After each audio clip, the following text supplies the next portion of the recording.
Hello friends, welcome to suggestive education. সাজেস্টিভ এডুকেশনে সকলকে স্বাগত জানাই। Study GK set 3। আজকের প্রথম কোশ্চেন হচ্ছে, জটায়ু, ফেলুদা, তোপসে ও প্রফেসর শঙ্কু চরিত্রের স্রষ্টাকে? উপেন্দ্র কিশোর রায়চৌধুরী, সত্যজিৎ রায়, সমরেশ বসু, রাজশেখর বসু। তো এখানে অ্যান্সার হচ্ছে সত্যজিৎ রায়। এখানে স্রষ্টা বানানটা একটু এখানে মিস্টেক হয়েছে। চালিহা সাহেব উৎসবের সময় সিন্ধিরা প্রভু ঝুলেলালের প্রতি তাদের ভক্তি প্রদর্শনের জন্য ড্যাশ দিনের উপবাস পালন করে? 20 দিনের, 10 দিনের, 40 দিনের, 30 দিনের। অ্যান্সার হচ্ছে 40 দিনের।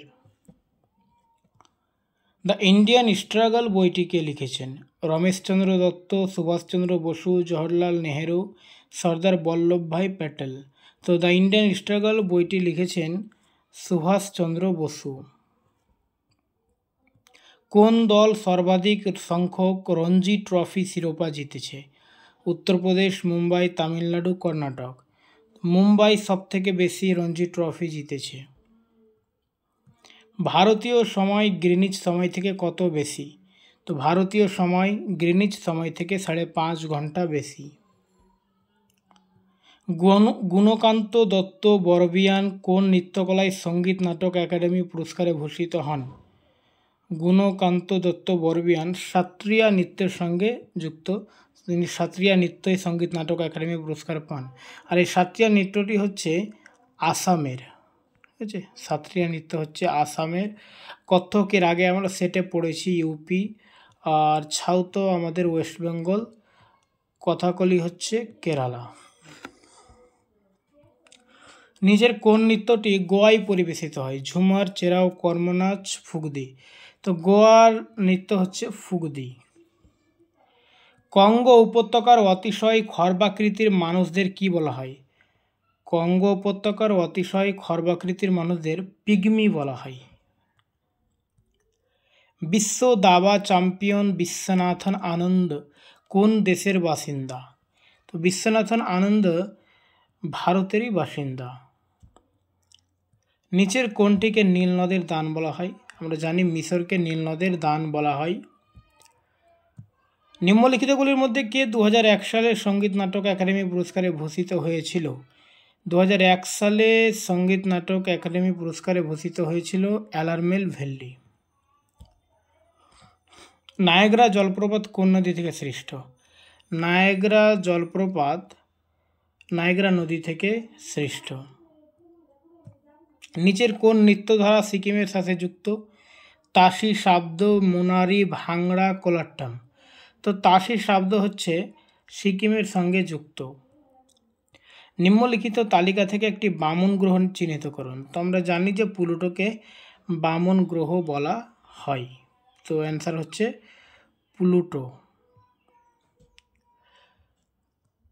এলবিডব্লিউ শব্দটি কোন খেলার সাথে সম্পর্কিত? খুব পরিচিত একটা টার্ম এলবিডব্লিউ, আমরা জানি ক্রিকেটের সঙ্গে সংযুক্ত। কোন পর্বতশ্রেণীর সর্বোচ্চ শৃঙ্গের নাম তিরচমির? পামির, কারাকোরাম, জুনলুন, হিন্দুকুশ। হিন্দুকুশের শৃঙ্গ হচ্ছে তিরিচমির। মকর সংক্রান্তি উত্তরায়ণের সূচনা করে এবং পালিত হয় ড্যাশ। তো অপশান রয়েছে 20 জানুয়ারি, 16 মার্চ, 14 জানুয়ারি, 15 ফেব্রুয়ারি।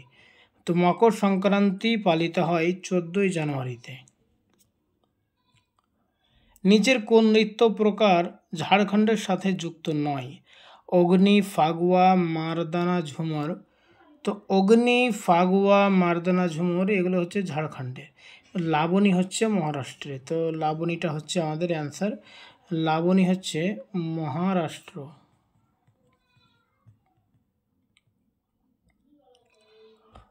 নিম্নলিখিত ভারতীয় শাস্ত্রীয় নৃত্যশিল্পীদের মধ্যে কোনটি সঙ্গীত নাটক একাডেমি ফেলো একাডেমি রত্ন পুরস্কৃত হয়েছে? তো এখানে অপশান রয়েছে টঙ্কেশ্বর হাজারিকা, বরবায়ন, সরদী সাইকিয়া, সোনাল মান সিংহ, যোগেন দত্ত বয়ান। অ্যান্সার হচ্ছে সোনাল মান সিংহ। নিচের মধ্যে কে প্রথম এশীয় নোবেল পুরস্কার বিজয়ী? মাদার তেরেসা, রবীন্দ্রনাথ ঠাকুর, সিভি রমন, কিয়নার।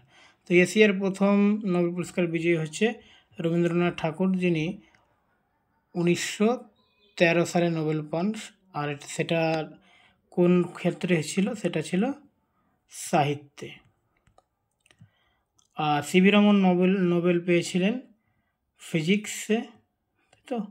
আর মাদার টেরেসা নোবেল পেয়েছিলেন পিস। ওকে।